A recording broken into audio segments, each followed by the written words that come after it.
हाय dear student, online class में आपका हार्दिक स्वागत है। आज बिलियन के पार्ट 5 के अंतर्गत बिलियन की मोलरता मोलरिटी ऑफ सॉल्यूशन के बारे में अध्ययन करेंगे।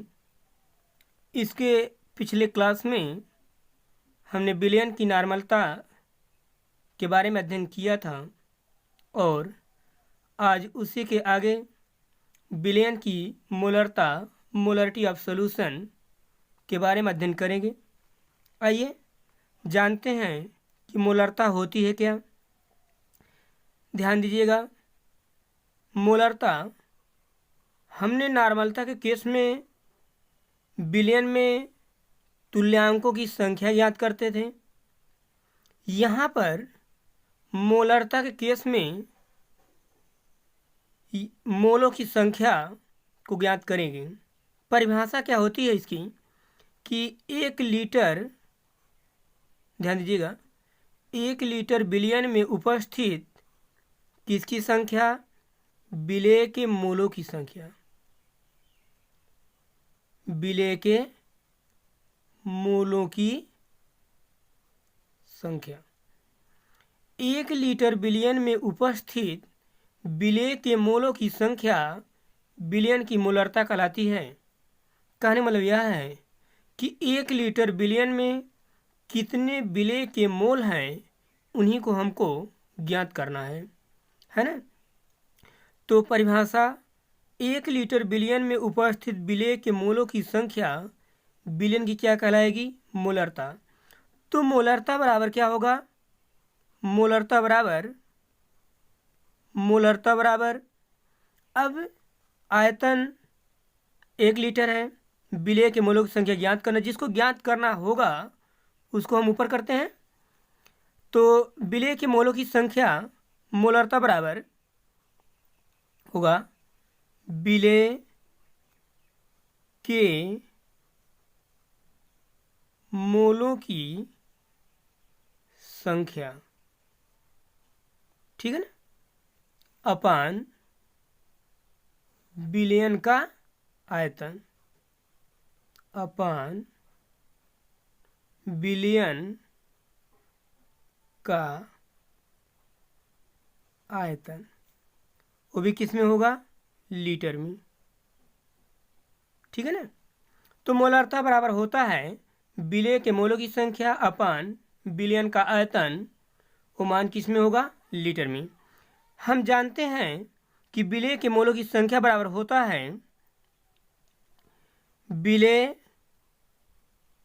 के मोलों की संख्या बराबर होता है विलेय का भार अपान विलेय का अणुभार, ठीक है। विलेय का भार अपान विलेय का अणुभार, ठीक है ना।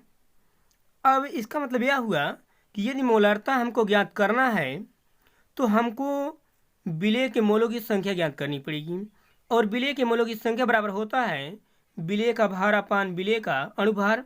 मीन्स कि यदि मोलरता को ज्ञात करना है तो हमको विलेय का भार ज्ञात होना चाहिए और विलेय का अणुभार ज्ञात होना चाहिए।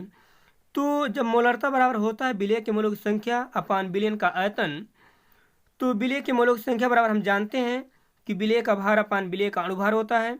तो विलेय के मोलों की संख्या के स्थान पे हम विलेय का भार अपान विलेय का अणुभार लिख सकते हैं, ठीक है। तो मोलरता बराबर हम लिख सकते हैं विलेय का भार अपान विलेय का अणुभार इंटू विलियन का आयतन, यही होगा ना। तो मोलरता बराबर हम लिख सकते हैं, यहाँ पर मोलों की संख्या के स्थान पे हम क्या लिख सकते हैं? विलेय का भार अपान विलेय का भार अपान विलेय का अणुभार, ठीक है। विलेय का अणुभार अपान बिलियन का आयतन, बिलियन का आयतन किस में होगा? लीटर में। ठीक है ना। तो मोलरता बराबर होगा विलेय का भार अपान विलेय का अणुभार अपान बिलियन का आयतन। तो विलेय के मोलों की संख्या के स्थान पे हम विलेय के मोलों की संख्या के स्थान पे हम क्या लिख सकते हैं? विलेय का भार अपान विलेय का अणुभार। तो मोलरता बराबर हो जाएगा मोलों की संख्या के स्थान पे विलेय का भार अपान विलेय का अणुभार अपान बिलियन का आयतन लीटर में। ठीक है ना। इसका मतलब कि यदि हमको किसी पदार्थ की मोलरता ज्ञात करनी है तो विलेय का भार ज्ञात होना चाहिए, विलेय का अणुभार ज्ञात होना चाहिए और बिलियन का आयतन। ठीक है ना। एक क्वेश्चन है, जैसे कह रहा है कि 5 ध्यान दीजिएगा मोलरता का न्यूमेरिकल 5.85 ग्राम NaCl 5.85 ग्राम NaCl को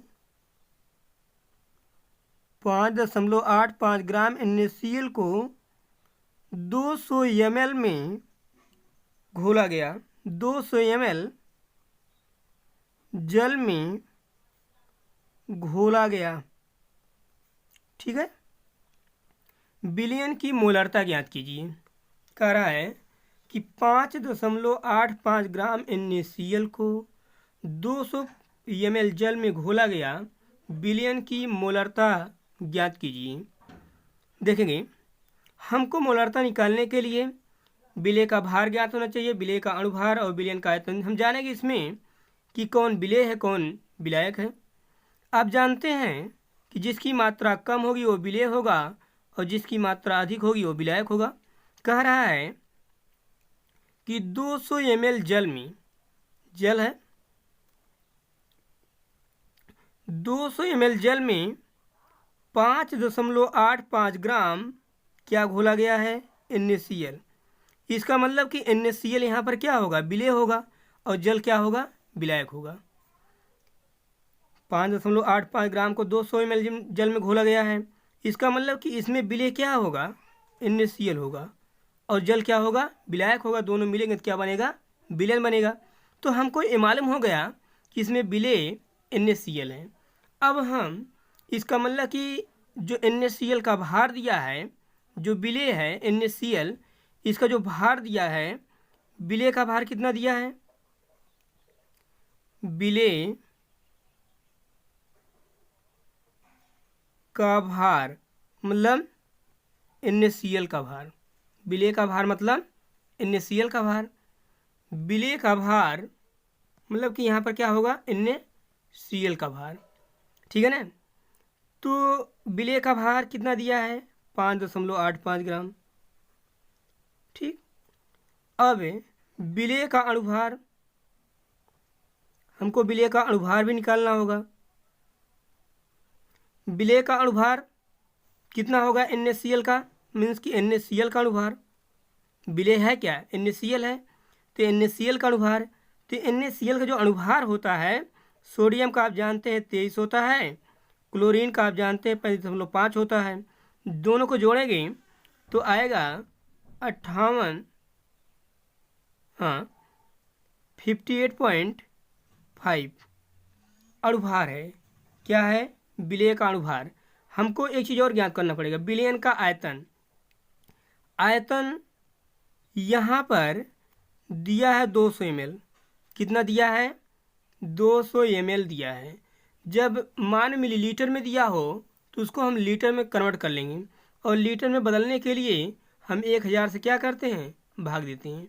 जब भाग देंगे तो आएगा 0.20, ये लीटर में हो जाएगा। क्योंकि यहाँ पर 200 ml है तो मिलीलीटर को हम किस में कन्वर्ट कर लेंगे? लीटर में। ठीक है ना। तो ये विलयन का आयतन आ गया। अब हम नॉर्मलता बराबर हम जानते हैं कि विलेय का भार अपान विलेय का अणुभार। विलेय का भार कितना दिया है? 5.85। अणुभार ये नीचे चला आएगा। अणुभार कितना दिया है? 58.5 है। ठीक है। आयतन कितना है? 0.20 है। ठीक, अब इसको हम जब हल करेंगे, यहाँ पर यदि इसको हल करते हैं तो इसको डिवाइड जब कर देंगे तो आपका पूरा आएगा 1/2। हल कर लीजिएगा। आपको यहाँ 0.1 10 से गुणा कर देंगे तो यहाँ 10 से गुणा करेंगे 2 बचेगा, और यहाँ पर 58.5 हो जाएगा, तो 58 कट जाएगा, एक आएगा, 1/2 हो जाएगा। 1/2 मतलब कि कितना हो गया? 0.5 मोल प्रति लीटर, है ना। इस प्रकार से इसकी जो नॉर्मलता आई 0.5 मोल प्रति लीटर। इस प्रकार से आप और भी सवाल लगा सकते हैं, कोई कठिनाई नहीं होगी। सिर्फ आपको अणुभार ज्ञात करना आना चाहिए, और विलय का भार दिया रहेगा, और जो विलयन का आयतन दिया होगा वो विलयन का आयतन यदि मिलीलीटर में दिया है तो आप उसको लीटर में कन्वर्ट कर लेंगे 1000 से डिवाइड करके। तो हमने इस प्रकार से देखा 5.85 ग्राम NaCl को 200 ml जल में घोला गया, तो विलयन की मोलरता ज्ञात कीजिए। तो विलय का भार 5.85 दिया है, विलय NaCl है तो इसका अणुभार 58.5 होता है, सोडियम का 23, क्लोरीन का 25.5 होता है। आयतन 200 ml दिया है, 200 ml को हम लीटर में जब कन्वर्ट करते हैं तो 1000 से डिवाइड कर देंगे, 0.20 लीटर हो जाएगा। तो नॉर्मलता बराबर होता है विलय का भार अपान विलय का अणुभार, मान नीचे लाएगा, अणुभार 58.5 इंटू 0.20, इसको डिवाइड करेंगे तो आएगा 1/2 बराबर 0.5 मोल प्रति लीटर। ये क्या प्राप्त हुआ हमको? विलयन की मोलरता। ठीक है ना। तो इस प्रकार से हमने आपको बताया कि विलयन की मोलरता कैसे ज्ञात की जाएगी, और इससे संबंधित और भी सवाल दिए गए हैं, आप उन सभी को लगा डालिएगा, कोई दिक्कत नहीं होनी चाहिए। ठीक है। और आज का क्लास यहीं पर समाप्त होता है। अगले क्लास में हम आपको मोललता के बारे में बताएंगे। मोललता, इसके पिछले हमने नॉर्मलता बताया, मोलरता बताया। आज अगले क्लास में हम आपको मोललता के बारे में अध्ययन करेंगे।